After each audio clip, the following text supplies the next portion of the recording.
Sons and Lovers is a novel by H.lawrence, published in 1913. It tells the story of the Morel family, focusing on the relationships between the sons and their mother, who is unhappy with her life and finds solace in her children. The novel is set in a Nottinghamshire coal mining community in the early 20th century and explores themes of class, gender, and sexuality. It is considered a landmark work of modernism, known for its psychological depth and use of symbolism. The protagonist, Paul Morel, is based on Lawrence himself and his relationship with his mother, who he was very close to throughout his life.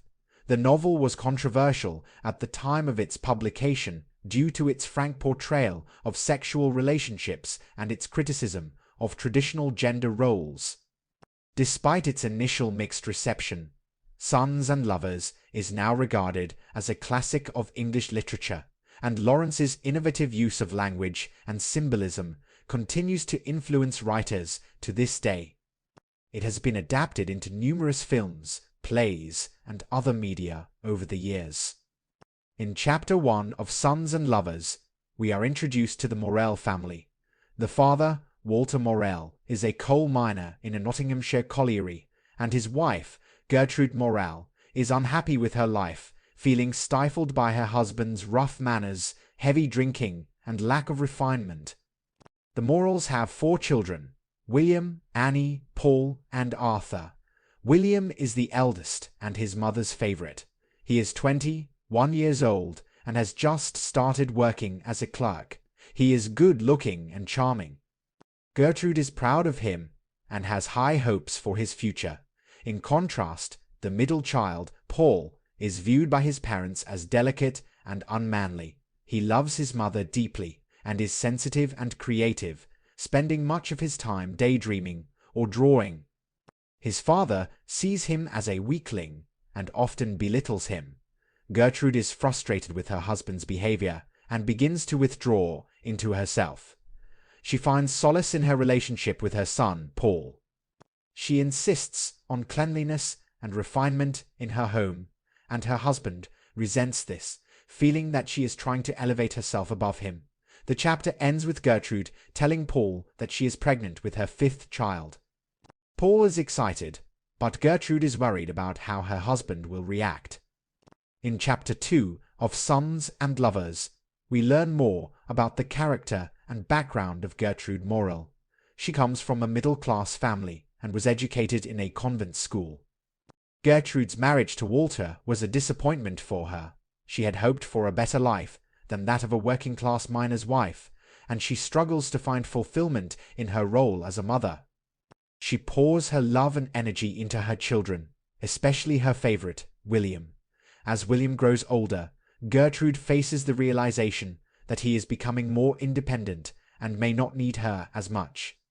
She begins to pour her affection onto her son Paul, who is sensitive and imaginative like her. Paul and his mother become close, with Paul looking to her for emotional support and guidance. Meanwhile, Walter struggles with his wife's disapproval of his drinking and behavior. He resents her attempts to change him and feels powerless to make her happy. The tension between them grows, and Gertrude begins to withdraw from him emotionally. The chapter ends with Walter returning home drunk and starting a fight with Gertrude. Paul is awakened by the noise and comes downstairs to protect his mother. Walter becomes angry with Paul and hits him, causing Gertrude to intervene and end the fight. In Chapter 3 of Sons and Lovers, we see William Morel starting to assert his independence and trying to distance himself from his mother's influence. He has fallen in love with a young woman named Lily, who his mother disapproves of, feeling that she is not refined enough for her son. Gertrude tries to interfere in their relationship, refusing to let Lily enter their home and discouraging William from seeing her. William becomes frustrated with his mother's interference and starts to rebel against her, spending more time with Lily and less with his family. Meanwhile, Paul becomes more withdrawn and depressed, feeling left behind as his older brother asserts his independence. He spends his time drawing and dreaming of becoming an artist, despite his father's disapproval of such pursuits. The tension between Gertrude and Walter continues to grow, with Walter resenting his wife's attempts to change him, and Gertrude becoming increasingly disillusioned with her marriage. Paul looks to his mother for guidance and support, feeling lost and uncertain in the midst of his family's turmoils. The chapter ends with William announcing that he is engaged to Lily, causing a rift between him and his mother. Gertrude is devastated by the news, feeling that her son is slipping away from her.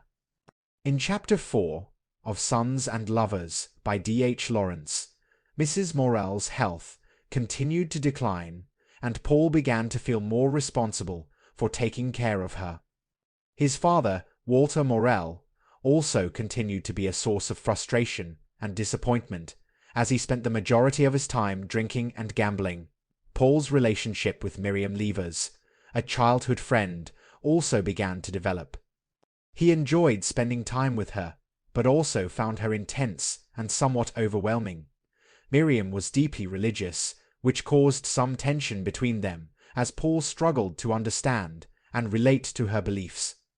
As the chapter progressed, Paul's relationship with his mother became increasingly strained as well. He felt trapped by his responsibility for her, and resented the way she clung to him. Paul longed to break free and live his own life, but felt weighed down by his obligation to his family. Paul also began to confront some difficult truths about his own character. He realized that he tended to be self-centered and self-absorbed, and struggled to truly connect with those around him. These realizations left him feeling lonely and isolated. The chapter ends with Paul feeling torn between his desire to break free from his family and his intense love for his mother, who he felt he could never truly leave behind. In Chapter 5 of Sons and Lovers by H.lawrence, Paul began to work in Jordan's factory as a clerk. He quickly became friends with a man named Dawes, who worked there as well. Dawes was a rough, angry man who had an injury on his hand that he was sensitive about. Despite Dawes's rough exterior, he and Paul bonded over their shared love of art and literature. Paul's relationship with his family continued to be strained. He was ashamed of his mother's dependence on him, and felt frustrated with his father's lack of ambition. The societal norms of the time were also weighing heavily on him, such as the expectation for men to marry and provide for a family. Paul became infatuated with a girl named Miriam Leivers, whom he had known since childhood. She was quiet and introspective, and Paul felt a deep emotional connection with her. However, their relationship was complicated by Miriam's strict religious upbringing, which resulted in her feeling guilty about expressing her feelings for Paul. As the chapter progressed, tensions rose between Paul and Dawes. Dawes became jealous of Paul's friendship with Miriam and accused Paul of scheming to steal her away from him. Paul insisted that he only cared about her as a friend. Eventually, the tension between them turned violent and they got into a physical fight. The chapter ends with Paul feeling conflicted about his relationships with both Miriam and Dawes. He is drawn to Miriam emotionally, but is unsure if their religious differences will always come between them. Meanwhile, his friendship with Dawes is strained, and he feels guilty about their violent altercation. In Chapter 6 of Sons and Lovers by H.lawrence, Paul's relationship with Miriam Leivers continued to develop. They spent more time together, talking about art and literature, and Paul found himself increasingly drawn to her. However, their relationship was complicated by Miriam's deep religious convictions, which often caused her to withdraw emotionally from Paul. Meanwhile, Paul's friendship with Dawes at the factory had deteriorated after their violent confrontation in the previous chapter.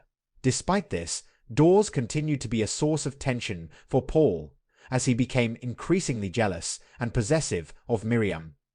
Paul tried to reassure Dawes that he was only friends with Miriam, but Dawes refused to listen. Paul also continued to struggle with his feelings towards his family. He felt a deep love for his mother, but was increasingly frustrated with her dependence on him.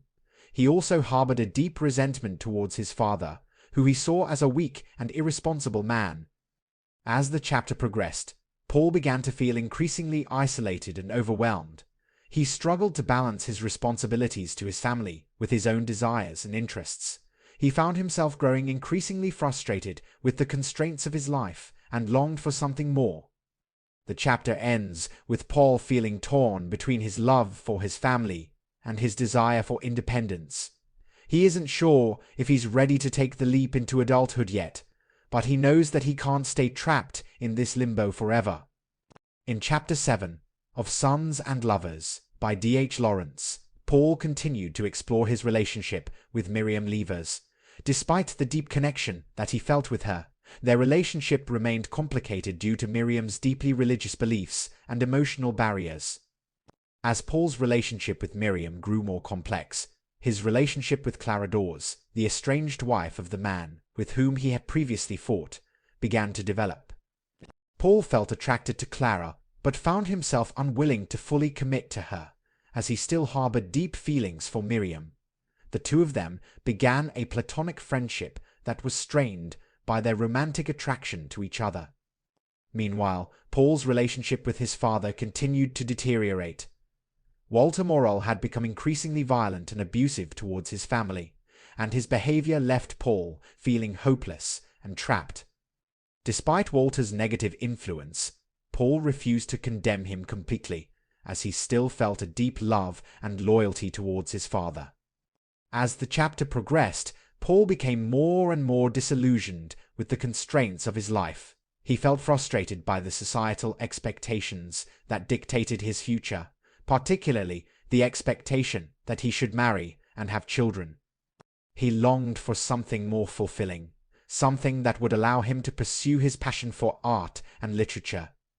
The chapter ends with Paul feeling lost and uncertain about his future. He knows that he doesn't want to follow the path that has been set out for him, but he isn't sure where to go or how to get there.